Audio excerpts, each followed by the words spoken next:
Hello there, Amanda here, and welcome to the Intermezzo Podcast, presenting diasporic stories from the UK and beyond.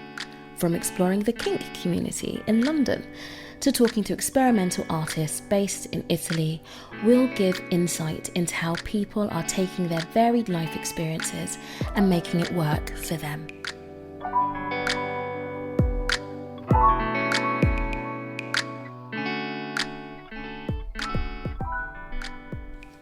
Hello and welcome back to the Intermezzo Podcast. So today's guest is Anyango Mpinga.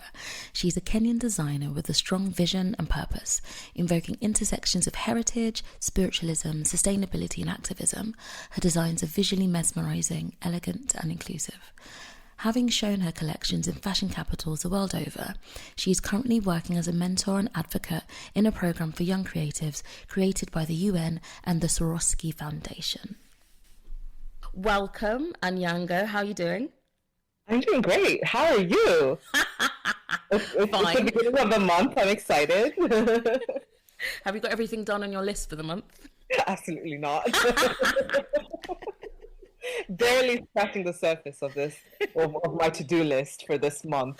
Yeah, I can't believe it's half of the year, to be honest. Like, actually half of the year has gone. Yes. And, I think everybody came out of, the lockdown restrictions, like writing all the lists of all the things they were going to do. Mm-hmm. And I'm one of them as well. And I feel like I haven't achieved as much as I would have wanted to, So, yeah, but... I don't think you're alone in that, but...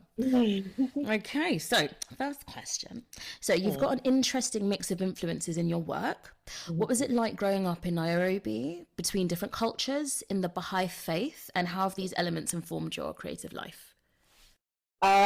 So, if I speak on culture, I'm half Kenyan, half Tanzanian, but I was born and raised in Nairobi. So, my connection to the Tanzanian side came a little bit later when I started researching more on like the tradition, the tribe I come from, understanding the cultural practices that ended up influencing my artwork later on.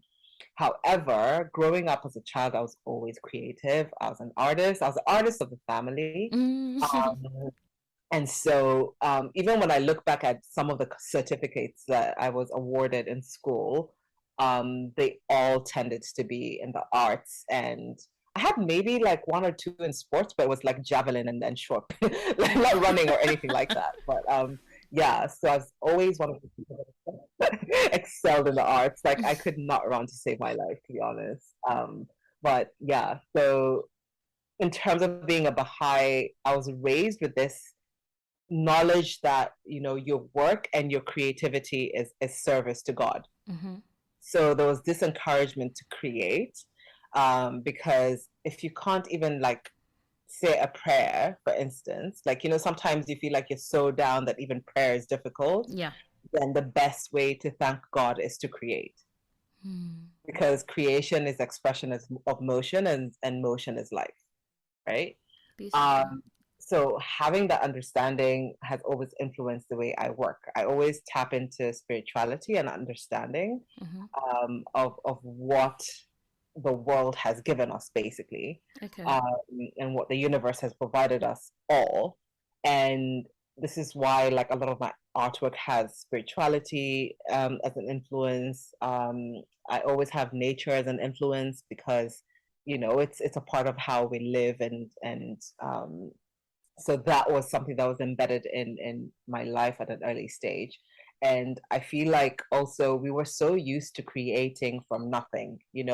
I grew up, on occasion when my mom was traveling, yes, I had my new clothes from America or the UK, but I wore secondhand clothes. That's what a lot of kids in my neighborhood wore.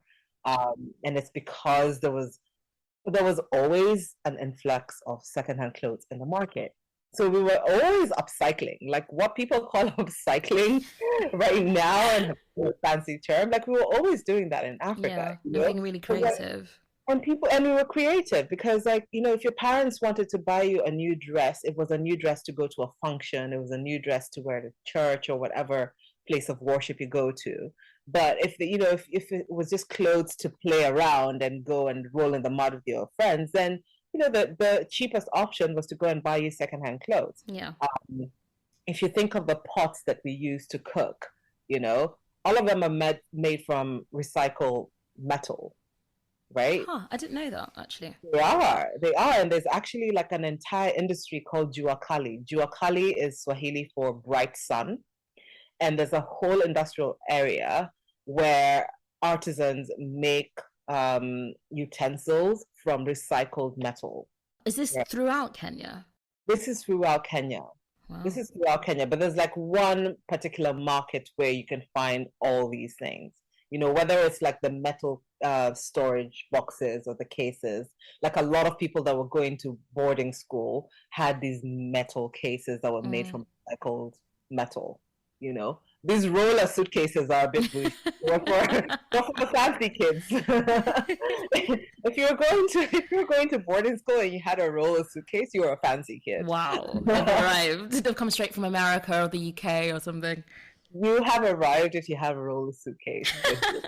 But the majority of like the regular kids that were going to school had all these metal cases. So we just have an industry that was built on, creating from what you found, I understand, yeah. And I mean, my sister really, like, when I got into sewing, because I took it's not that I took a home science class, like we were forced to take home science class.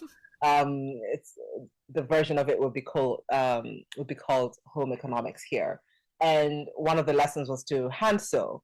So when I started getting into that, what was I doing? I was taking my sister's old clothes, cutting them up to make dresses for my doll. She was very upset, but in my mind now, I think about it. But were the dresses fabulous? This is the thing. The dresses were fabulous. There we are. So the dolls were happy. The dolls were happy, very well dressed. And who knew? I was upcycling. Upcycling. I love the rebranding of everything. What did I see? I saw in London that they call secondhand clothes now pre-loved, I think. Loved. There you go. There you go. And so that's the kind of creativity that I was doing. And back then, if you had asked me if I wanted to be a fashion designer, I would have said no. I just knew that I enjoyed playing with my dolls and I enjoyed giving them a new change of clothes. And of course, at that time, I was watching TV shows that I probably shouldn't have been watching, but Like? I'm curious. Sorry, what were you watching? It was like The Bold and the Beautiful, where it was all very fashion-based. And glamorous. Like, it was glamorous. And remember, like, the whole storyline with The Bold and the Beautiful was that those two fashion families that were warring against each other, The first time I ever heard about a showstopper was on TV. And I was like, I'm going to make my doll a showstopper. Watch me. And was she? More importantly, was she? Absolutely. Sorry, that was a stupid question. No, absolutely. At least in my eyes, she was. My family might not have thought the same, but as you're cutting up their clothes. Yeah, because I was cutting up their clothes. I wasn't bold enough to cut my mother's clothes because I just knew the wrath of mom was really going to get me. But with my sister, I could get away with it because I was just like, I would never go into like the stuff that she wore every day, Okay. There's enough respect there. Yeah, there's enough respect there. In every family, there's always like that one bag where like old things go into. So I'd always dip into that bag. And she always said she liked it when she saw me using it. So it's kind of like that psychological thing where it's just like, oh, I haven't worn that in a couple of years, but like now that you pulled it out and cut it up, I really want it. Yeah. Yeah. So that was kind of upbringing. It sounds exciting and varied, and it sounds like a really nice upbringing, like quite wholesome. It was very wholesome. Obviously, my mom was a single parent and she gave us everything that she could. And, we definitely had a little bit more than other kids, but there was still an element of working hard for what you have, because we could see that it wasn't an easy journey for her. Yeah.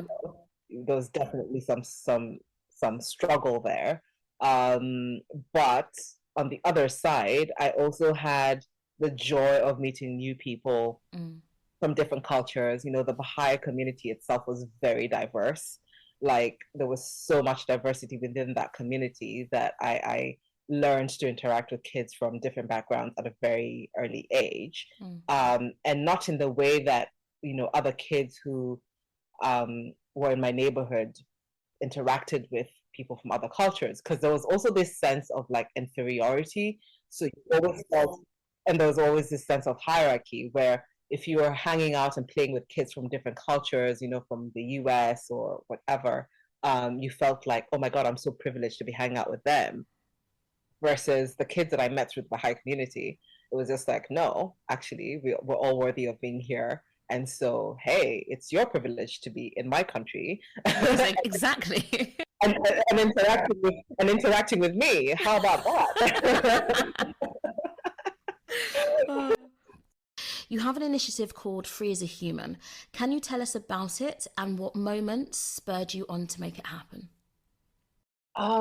So Free as a Human, I started Free as a Human to raise awareness of human trafficking, specifically in Kenya. It came at a time when I had encountered a nonprofit that worked with survivors of human trafficking. And Free as a Human itself, as a slogan, was just challenging the question of our own freedoms as human beings. Are we really free, even in the society and world we live in, you know? And what are the ways in which our freedom has been taken away, whether it's, you know, socially, whether it's in the workplace, whether it's just as individuals, you know, and how do we govern that autonomy? And so that was the basis of Free as a Human. Now, the moment in which I decided to start it was, like I said, you know, I had always had service at the back of my mind when it came to my own work.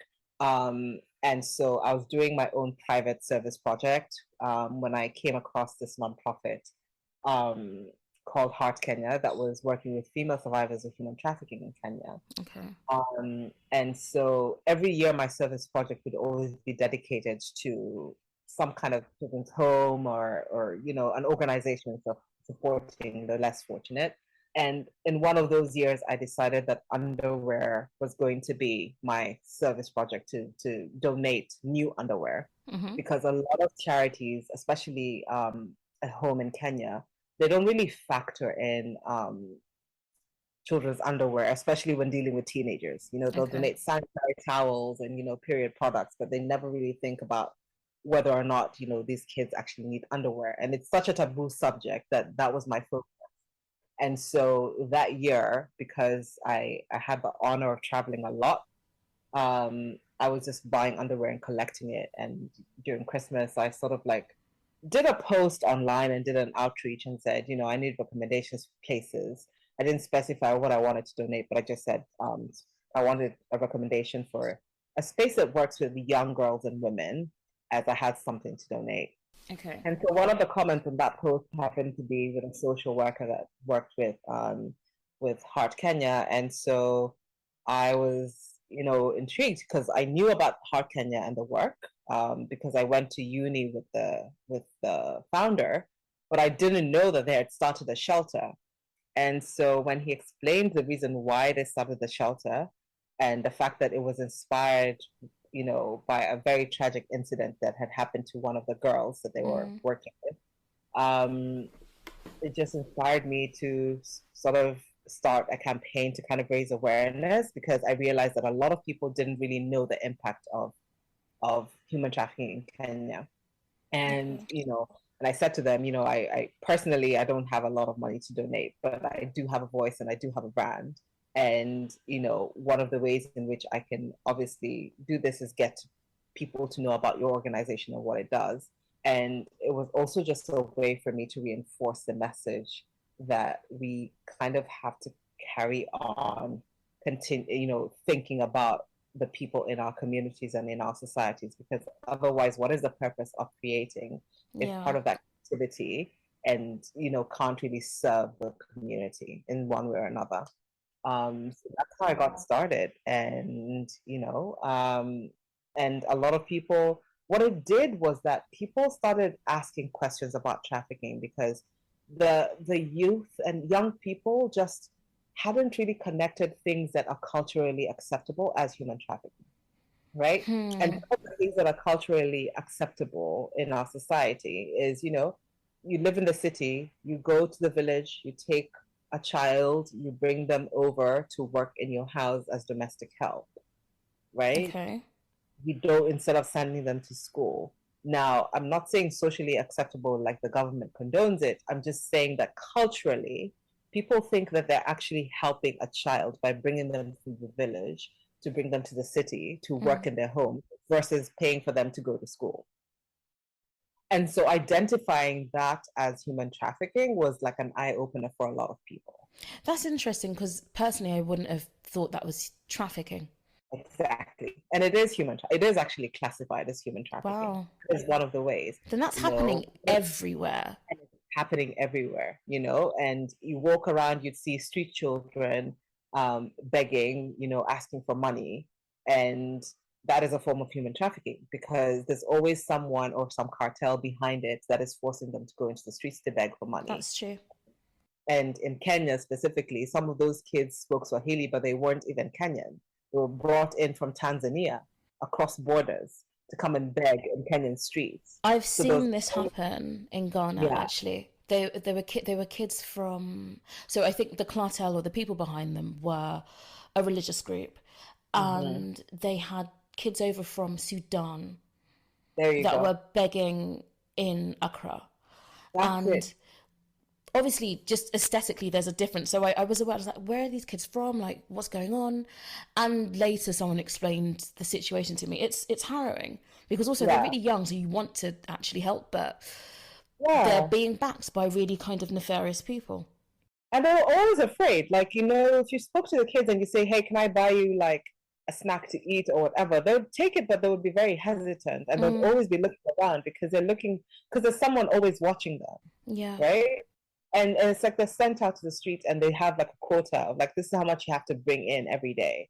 So it was really getting people to understand the many forms in which that we are so blind to human trafficking in Kenya, and also telling people that Kenya was one of the leading transit points for human trafficking in sub-Saharan Africa. Jesus Christ. Because we have one of the larger airports, so a lot of planes go through there, and then we have the coast, so there's a lot of people coming on by boats that are coming into the country. So it wasn't just, and Kenya is also a source of human trafficking, because then you have all the people who are sent to Saudi Arabia and like all the Arab countries to work, domestic servants, but that was the only form of trafficking that people were aware of. People thought that that's what I'm aware of.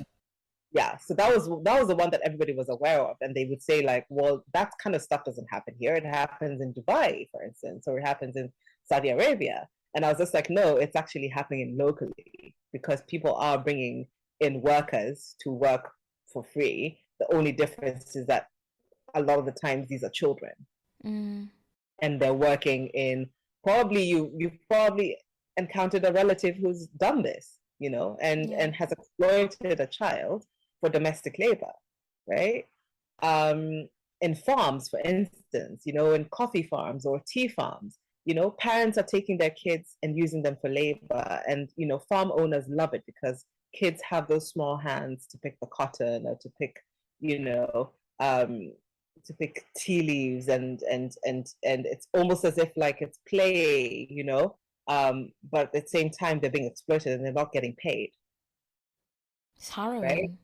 And the parents are just condoning it, because it's just like, African culture, you put your kids to work, they help with chores in the house, but this is very different from chores in the house. This is actually someone who has a farm who is making a profit by exploiting labor.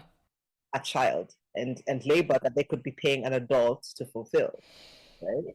So I never thought of it, actually. So there's so many different layers around it that I feel like the conversation, the more we spoke about it, the more people heard, because also I think people just weren't hearing the message as clearly when it was coming from a nonprofit. And I suppose it's because like young people respond to arts and music a little bit more. So it's not that the nonprofits weren't there and weren't already doing the advocacy work. They were there, I didn't come in to do the work that nonprofits weren't doing already. They were actually doing an incredible job in raising awareness. But I think people who are like, for instance, my audience or who follow my work, young aspiring designers, just probably didn't have access to information in the same way. Right? Yeah. So it just became something that I was doing through fashion and through art that opened up our community to actually having the conversation and identifying the ways in which like human trafficking is happening. And what ended up happening is that people would send me messages and tell me like, I've seen this and this and this happening. Can you put us in touch with an authority, like a person in authority, because there's a house and there's people who are stuck there, and they haven't been given food. And then I would then contact a nonprofit which is more equipped to handle this because they have access to law enforcement, that is a counter trafficking unit, and then they would go and rescue people. So that was the basis of starting Free as a Human. And then as the initiative grew, it got to a point where now I had to register it as a nonprofit officially. So it's now registered as a nonprofit in the US, and we're in the early stages of fundraising. And the focus for Free as a Human is now to support victims and survivors of human trafficking, but not just with donating money, but also like, opening up, partnering with institutions so they can actually get access to higher education, so really supporting their education, whether it's like help, support with school fees, matching them with mentorships or apprenticeships. And so we're doing all this with some of the partner organizations in Kenya that work with survivors of human trafficking. Wow. Yeah. There is really I was going to move on straight to the next question, but I can see how strong the humanistic element is in your work. And I through research, I did find some things, but speaking to you, I can hear that it's fundamental. It's activism, essentially. How have you found a way to integrate that into other collections? Because personally, I saw your phonology collection and your pupil collection. So yeah, the question basically is, could you talk about the strong humanistic qualities in your work and how it feeds into your aesthetic? Well, so artistically, I design textiles. So one of the ways in which I've integrated that message has been in my textile print designs. And I always used quotes that aligned with the values that I was trying to speak about. And the way in which I approached it was, in the presence of love, for instance, as a theme, then we wouldn't have exploitation of human beings, So then I would pick quotes on love and justice and equality versus writing clothes that affirm where the problem is. I prefer to write quotes that affirm the outcome, like what would be preferred, right? Because I feel like if I'm going to put words down and words of affirmation, then I want to affirm the positive. For instance, in my artwork, I created this print that had Free as a Human as a slogan. And it also had quotes on justice and equality and love and women's rights and women's empowerment and emancipation as a theme. So everybody that looked at that print was just encountering words of inspiration, right? And then when you see Free as a Human, then it leads you to question, what is this Free as a Human? And then you know the message behind it. I feel like that is a creative way of bringing up the subjects to people who see this print and can sort of like have a positive reaction to supporting the cause. Yeah, because it's almost like a beautiful way to bring through a message that's actually quite heavy and violent. I do think sometimes starting with that very heavy message, as important as it is, can be a deterrent for people. Maybe they won't engage as much, but starting with beauty and positivity and leading to a very serious matter that everyone kind of needs to get behind is amazing. It's an interesting way of doing it, I think. Yeah, and at the end of the day, like you want to wear a dress that makes you feel great, Mm. right? And that has a positive message. So if that positive message can inspire you into taking a positive action, then I feel like that's more impactful than having very harsh messages on the clothes that you wear, Mm-hmm. because that's also transmitting a very, negative, energetic frequency onto Mm. something that can actually be used for positive for positive action. Mm. Um, so that was one way in which I did that in phonology, and actually it had a lot more impact because then when the press was talking about it, they were actually talking about the message behind the print, which Yeah. which means that it achieved what it needed to achieve. Mm. Um, and that's kind of something that I've carried on in all of my collections. The theme is always the same. Like my latest collection, I did a print that was inspired by sound, semantic sound patterns, and and in it, I have quotes that are written on it in an alphabet called Luo script, Okay. and Luo script was an alphabet invented um, to sort of decolonize the Luo language. Amazing. And so the Luo language is a tribe that I come from. And so that was one way of integrating culture into a pattern, but also the writings on that print are all different quotes on love. Beautiful. So it's just another way of using words to sort of affirm the need for having that love frequency. Now, it doesn't mean that we're all perfect. We're human, and sometimes we react in ways that are not so loving. But the point is, when you remember that that's the one way of healing some of the world's biggest problems, then it kind of takes you back to a more positive way of looking at a situation. Hmm. Mm. That's interesting. Can you speak of any time where you felt isolated or deterred from pursuing your creative projects? I feel like as a creative, I encounter that at least once or twice every month. Cool. I'd be lying if I said that I'm always on this positive frequency and the world is all rosy and like nothing goes wrong. And if anything, I feel like just as a joke, to reaffirm that, you're on that love frequency, God will kind of throw situations your way to actually test how committed you are to staying, to reaffirming your own message. So Yeah. so I feel like there's been a lot of moments where I felt very isolated, whether it's because I was creating a project and feeling like, I was left out of something that was really important, Mm, mm, um, or, if I was pitching a project and I wasn't getting the positive response that I expected, mm. um, then you kind of go into that place where as an artist you start questioning, the imposter syndrome will come in Of and course. sort of like challenge you and reaffirm that, oh, maybe I'm still not good enough, and so it's kind of, it happens frequently, and it doesn't matter how much you think you're doing in life or how well you think you're doing.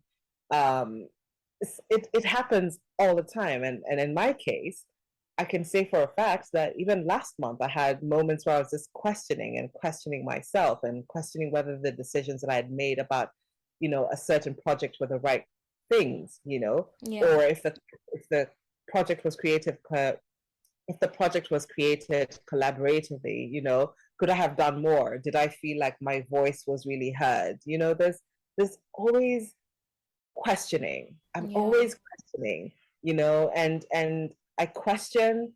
I may feel bad about a situation, and then I have to sit with myself and literally have a conversation with myself and ask myself, Sit down with the different forms of yourself and have a good just sit down talk. with different forms of myself and put all my different ego aspects, bring them into the room, and let's have a conversation about why this particular thing is really bugging Yeah, you. because it stings, that a kind of rejection or isolation. The rejection, and it's something that people face at all levels, and it stings. And for me, I will literally speak it out loud in a room. I mean, if you walked into a room, you think I'm a mad woman, but I'll speak it out loud because it helps me identify what what part of this situation is problematic for me, and how can I then fix it, you know? And then it forces me to be really introspective and also see the many ways in which maybe my thought process is actually sabotaging and there's actually not a problem in this, or actually acknowledging that this is problematic. What am I going to do about it? My reaction is what is going to determine the outcome of this. And meditation.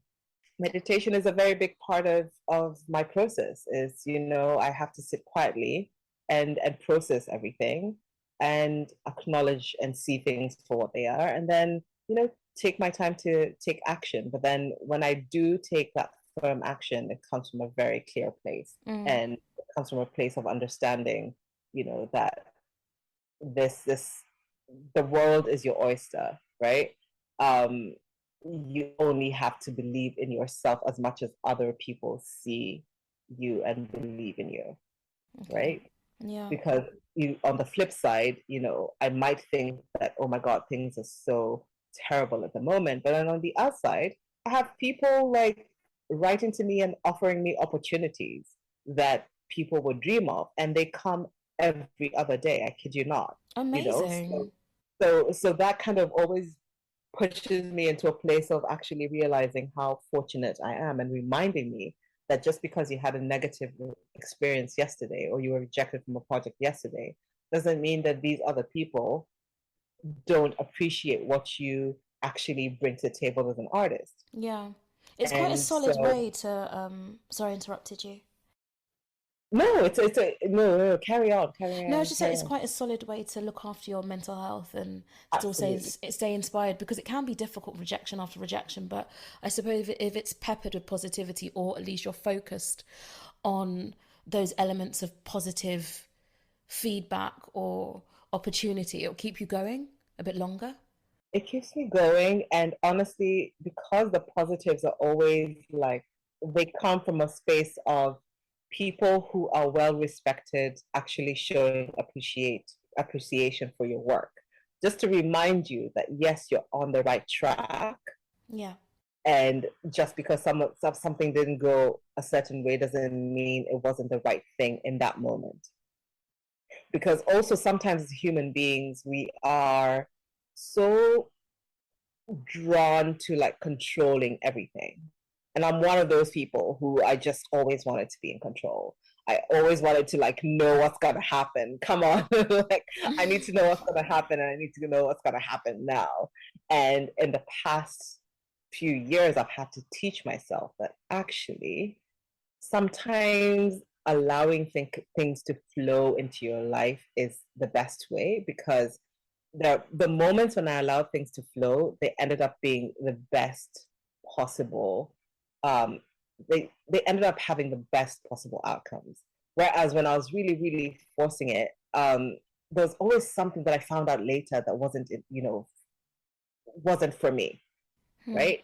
Like, you know, you get rejected from a project or something doesn't sit right, and then you find out months later that, you know, actually those people were not good people. You know, they ended up, you know, doing something negative to this artist, or something happened to this project. A good example of that is, you know, I was invited to be part of a TV series that was featuring creatives who are also social entrepreneurs.